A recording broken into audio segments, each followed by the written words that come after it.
प्रयागराज महाकुंभ में श्रद्धालुजनों की भारी भीड़ है। लगभग 8 से 10 करोड़ श्रद्धालु इस समय प्रयागराज के अंदर मौजूद है। कल भी 5.5 करोड़ श्रद्धालुजनों ने महाकुंभ का स्नान किया था। ये जो भारी दबाव श्रद्धालुजनों के कारण और श्रद्धालुओं के संगम नोच पर जाने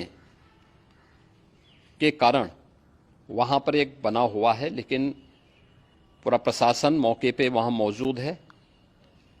रात्रि को 1 से 2 बजे के बीच में अखाड़ा मार्ग पर, जहां पे अखाड़ों के अमृत स्नान के दृश्य से बैरिकेड्स भी किए गए थे, तो बैरिकेड्स को फांद करके आने में कुछ श्रद्धालु गंभीर रूप से घायल हुए हैं। उन्हें तत्काल हॉस्पिटल में पहुंचा करके उपचार आदि की व्यवस्था उनके लिए की गई है। उनमें से कुछ श्रद्धालु गंभीर रूप से घायल हैं। लगातार प्रशासन स्थानीय स्तर पर श्रद्धालुओं की सकुशल स्नान कराने के दृष्टि से रात्रि को कल सायंकाल 6:30-7 बजे से ही मौनी अमावस्या का मुहूर्त प्रारंभ होने के बाद से ही लगातार लगा हुआ है।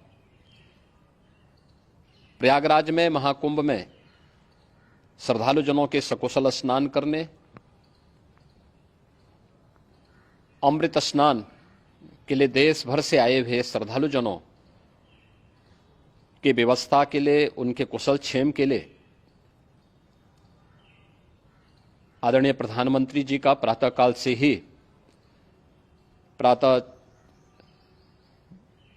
से ही उनके लगभग 4 बार प्रधानमंत्री जी ने हालचाल लिया है। माननीय गृह मंत्री जी ने, माननीय राष्ट्रीय अध्यक्ष भारतीय जनता पार्टी श्री जेपी नड्डा जी ने, माननीय गृह मंत्री श्री अमित शाह जी ने भी, और प्रदेश की माननीय राज्यपाल श्रीमती आनंदीबेन पटेल जी ने भी लगातार जानकारी लेकर के सभी के कुशल क्षेम और सकुशल स्नान कराने के बारे में निरंतर रिपोर्ट ले रहे हैं। हम लोगों की प्रातःकाल से ही श्रद्धालुजन जो भी आए हैं वे स्नान कर सकें, इसके लिए यहाँ पे उच्च स्तरीय बैठक भी चल रही है, जिसमें मुख्य सचिव भी हैं, डीजीपी हैं, प्रमुख सचिव गृह हैं, मुख्यमंत्री कार्यालय के अपर मुख्य सचिव के साथ साथ एडीजी लॉ एंड ऑर्डर के साथ साथ अन्य वरिष्ठ अधिकारीगण मौजूद हैं।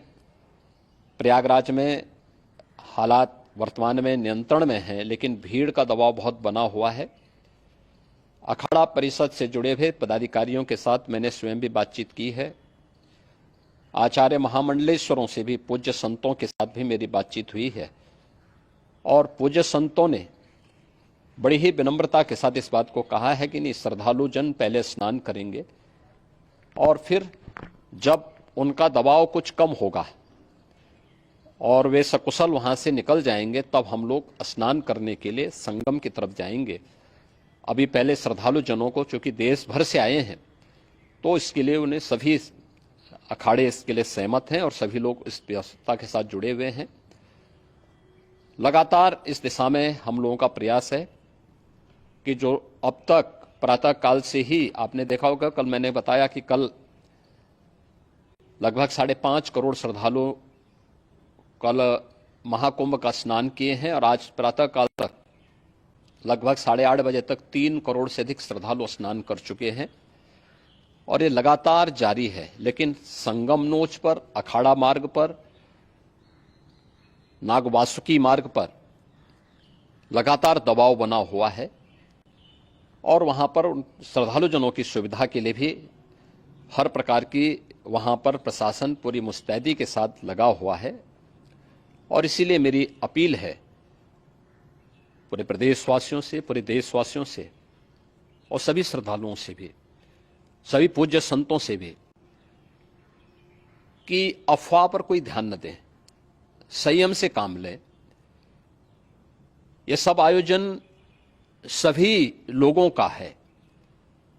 प्रशासन उनकी सेवा के लिए पूरी तत्परता के साथ लगा हुआ है। केंद्र और राज्य सरकार पूरी मजबूती के साथ वहां पर हर प्रकार का सहयोग करने के लिए तत्पर है। लेकिन कोई किसी अफवाह पे ध्यान न दे। कोई भी व्यक्ति नकारात्मक अफवाह फैलाने का प्रयास करेगा, उस प्रकार से नुकसान हो सकता है। और जहां पर हैं आप, लगभग 15 से 20 किलोमीटर के दायरे में अस्थायी घाट बनाए गए हैं, उसमें कहीं भी वे स्नान कर सकते हैं।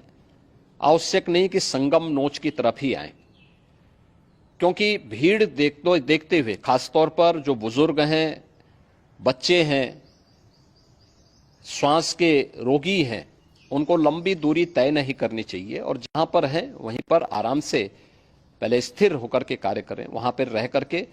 और जो नजदीक के घाट हैं, उसी नजदीक के घाट में स्नान करेंगे। सब गंगा जी के ही घाट हैं और गंगा जी के इस घाट में वही पुण्य प्राप्त होगा। ये मौनी अमावस्या है। मौनी अमावस्या में स्नान का महत्व है।